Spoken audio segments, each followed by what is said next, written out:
Hey, my name's ShawNshawN. I do art on ShawNshawN.co and specials on eBay. Today we're going to review Little. So Little is this story of this successful black woman. She runs her own company, but she's kind of like a nasty boss.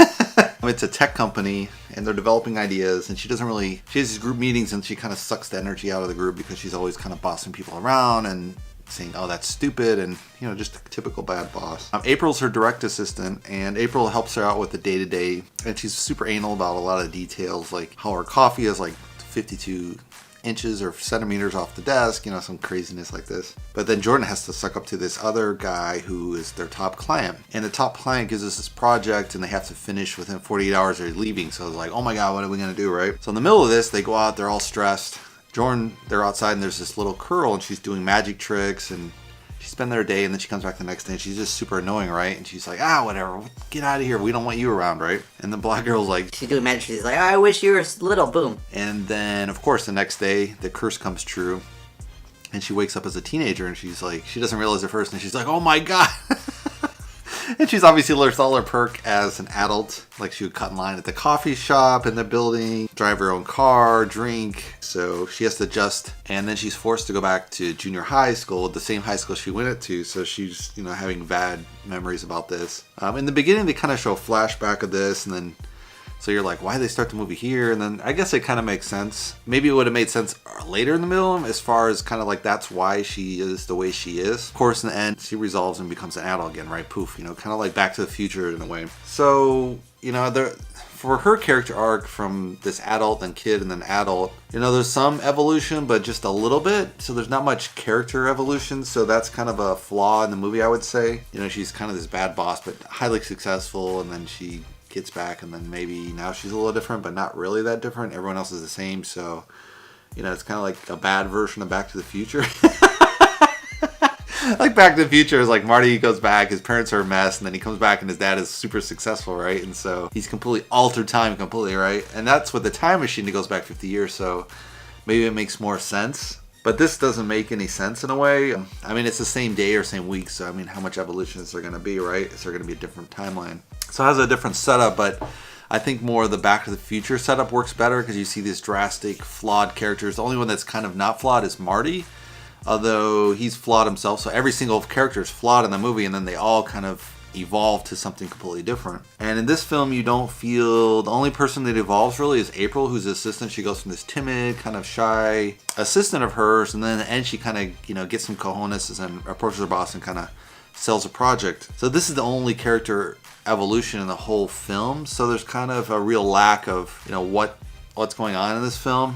There's also not much evolution in the junior high kids as well. She teaches them one thing and then she teaches them the opposite, and then they kind of she overcomes the mistakes she made at her teen talent show she did, where she completely flopped when she was younger. Yeah, it's just lack of flawed character. If the boss had been more flawed before and then became kind of a good person in the end, it makes more sense, but she's just not. She's flawed, but then it's why she's successful, right? We all have bad bosses, but it just is a stereotype in a way. So it's, to be really successful, you have to be good with people. So it's not believable that she runs a real company if she's just highly flawed as a boss. Maybe she is, who knows? Yeah, I think the fun part of the movie is this teenage girl playing an adult, right? She actually is a young girl herself, and she's playing this adult 38-year-old woman.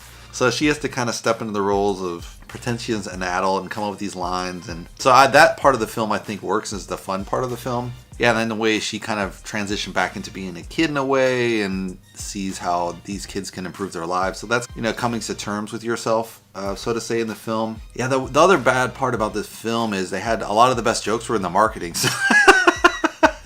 So you get to film, you're like, dude, where's the rest of the humor, right? You're expecting all these jokes, and I don't know, the jokes just come off kind of forced. I don't know if they're written wrong, the timing's wrong in the editing process, but yeah, the humor just kind of falls flat, and I didn't hear anyone else in the cinema laughing. Maybe it was just the audience I went with. There weren't that many people, maybe there was 4 people in this theater, so yeah, a lot of the humor doesn't work. I did like the humor of this not partner, but the biggest client who's complaining about he only got $5 million out of his $10 million, kind of like kind of a slide slap at Trump in a way, so it's pretty funny in a way. So that character, I thought was pretty funny. No evolution there, really. But it was kind of interesting to see her, hemming hard on her her staff, but at the same time, then she's like, ooh, kiss the ass of this guy, right? Because she has to. The weird thing about this film as well is I'm not sure who the audience is geared towards. It's obviously not me and not a white 40s here. I'm a white guy, right? But is it aiming towards teen girls, aspiring to be adults, and then kind of what if kind of scenario? Or is it young adults, 20-year-old girls, and they're a night off by themselves without the boys? Or is it a chick flick that you drag your boyfriend to? And I'm not really sure it fits any of those genres. I mean, it's good to break the mold, but then you got to figure out who's the audience, right? Because you got to sell the movie to someone. I guess it's a teeny movie, like a young adult, like 15 to like 23, 25 or whatever, and that kind of girl might like this film. I don't know, I kind of had some of that, but it just didn't have enough of that. There's no hardship for the main character, so yeah, the fact that she has no hardship just really grinds the film down, I think, a little bit. It would have been much more, I don't know, it's how you would shoot it or how it progressed, but that's part of lacking the story. There's just no, it's like riches to rich teenager to rich boss again. You're like, no one feels sorry for that kind of character. So you have to make her likable or make her character evolve there. They're just, somehow that character is flawed, I would say. They do have the assistant has a lot of character evolution, so they do have one character, but you should ideally have a lot of characters make some changes. You don't really feel that many changes were made in the film. The boyfriend kind of changes, thinks she's a single mom, and then so now he kind of softens up, but then you're like, why is he with her? There's no motivation there except for sex. So you're like,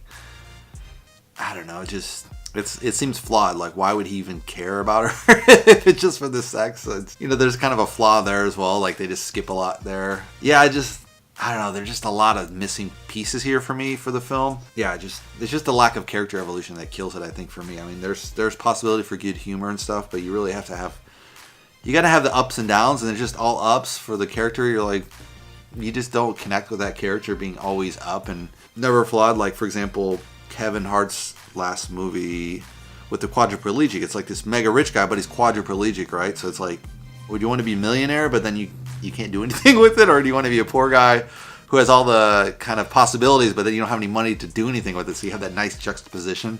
And here there's no juxtaposition between the assistant being super poor or something, or, there's just no hardship around. So it kind of falls flat because of that reason. I think there's just a lack of hardship in the film, and you kind of need that contrast somehow. Either handicap versus super talented or something, you don't feel that. It's just kind of a good, fun, silly movie, but it just, that lack of hardship really drives nail in the coffin for me. Anyway, so that's my review. Hopefully you like my review.